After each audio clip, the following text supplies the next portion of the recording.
Now let's move on and talk about the markets, and for that now let me welcome Arun Thukral, the MD and CEO of Axis Securities. Mr. Thukral, good morning and welcome to the show. First up, what's happening right now according to you in the markets? On one side, after the elections, everybody started thinking that yes, now we have the 5-year majority government, we should look towards new reforms, bold announcements in the budget. It's time again to create a shopping list in the stocks. Also, a lot of people, they were getting buoyant about the mid caps and small caps. But the macro data is slowly again coming and pinching us. What's your thought? How should retail investors now look towards the market? So, I agree with you. We thought that after the stable government formed in, and obviously we are going to expect bolder reforms and all that, whatever you spoke, and these are all positives going ahead.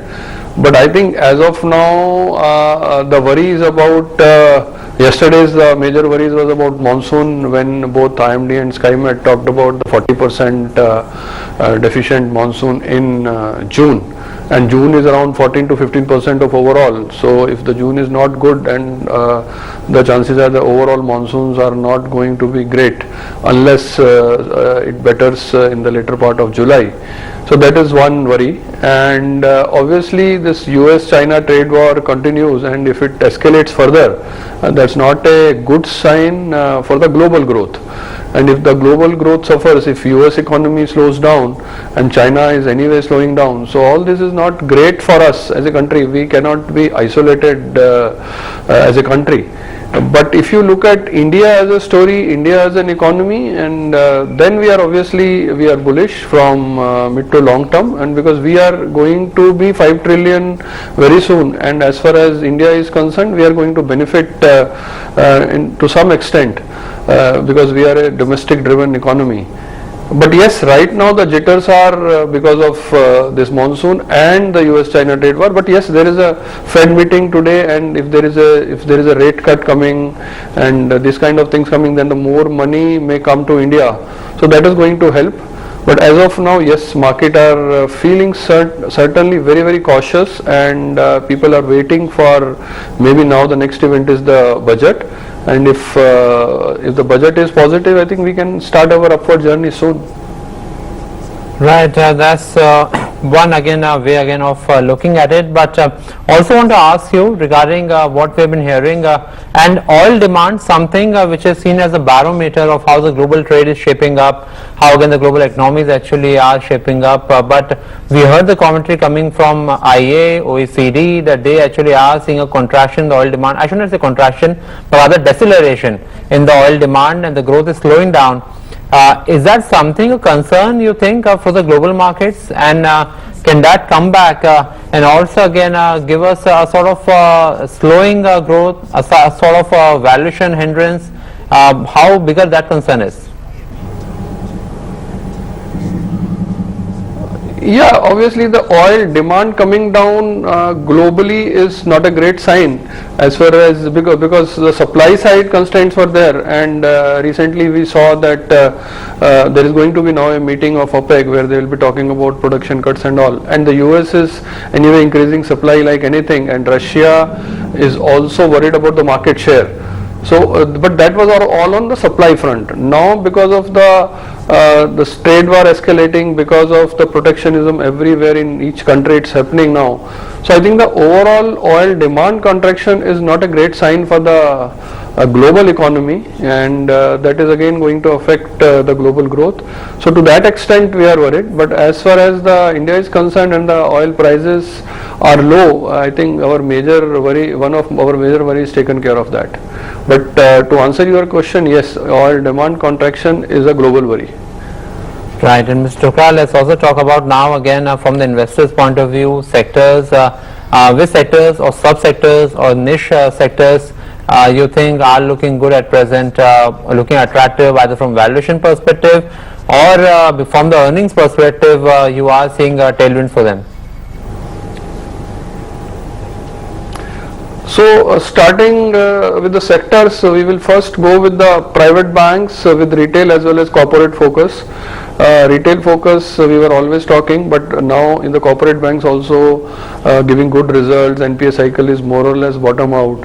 So I think that is our sector number one. And if the India grows and the economy expands, the banks are the first to benefit. Second on our list is IT. IT because the Indian IT companies are more sticky in nature, and US spend on IT is increasing, and that way and Indian country is now getting into digital space. And if you look at biggies, they are reporting good number, although the margins are not that great, but the guidance has come good, and so the IT looks good, and if the rupee depreciates further, that is again going to be a tailwind. Third on our list is FMCG. Right now, obviously there are monsoon worries and all, but if you look at last 5 quarters, the results have been great, and India as an economy will do well, as we talk about that we are a country of 130 billion people. So the consumption is going to do well. As of now, there are issues, and if the budget addresses the rural distress and all, and if there are some more rate cuts, and if the NBFC's pain is taken care, then the consumption also will increase. And net we are very positive on the consumption theme as such. And fourth on our list is pharma, although the results have not been great in the last quarter. But now the more or less FDA woes are coming down, and the price pressure has come down, and the generic business is also settling down. So that way I think pharma also should do well from medium to long term. And then maybe we can talk about textile and chemicals, and maybe a little bit on capital goods. These are the sectors where we are right now bullish. Right, so interesting, again couple of sectors. But one question, Mr. Thukral, just a follow-up, as again we have been talking about IT perhaps as a hiding place, but of late we have seen some profit booking, some reduction of positions both from mutual funds and from FIs, FPIs, and that's why again when the investors will be looking at this data, and they will be thinking, one of the arguments which again has been given, that perhaps if there is a global demand slowdown, there could also be a sort of reduction in discretionary spending by the companies in the global markets. Is that something which you think is already baked into the IT stocks, that possibility, or at present we are looking at a sort of rosy scenario? So as I said that when I spoke about IT, I said yes, there may be pressure on margins, but the global IT spend is increasing, and nowadays you can't think of any company without an IT backbone, and the share of digital services is also going up. So we are going to be more competitive, we are more sticky in nature. So that way Indian IT companies are not that much worried. If you look at any other country, we can say that, but so we have been there in US and in other countries for many years now, and we have got a niche there. So IT is definitely looking much better than the other sectors, apart from what I said, private banks with corporate and retail focus. So we feel that IT should continue to do well for time to come. Absolutely, sector where again cash generation has a extremely good visibility, and also again dividends is something with the investors they love about IT sector. Mr. Thukral, as always, it was a pleasure having you on the show, and thanks a lot for all the insights on the sectors and the markets. And from here we move on.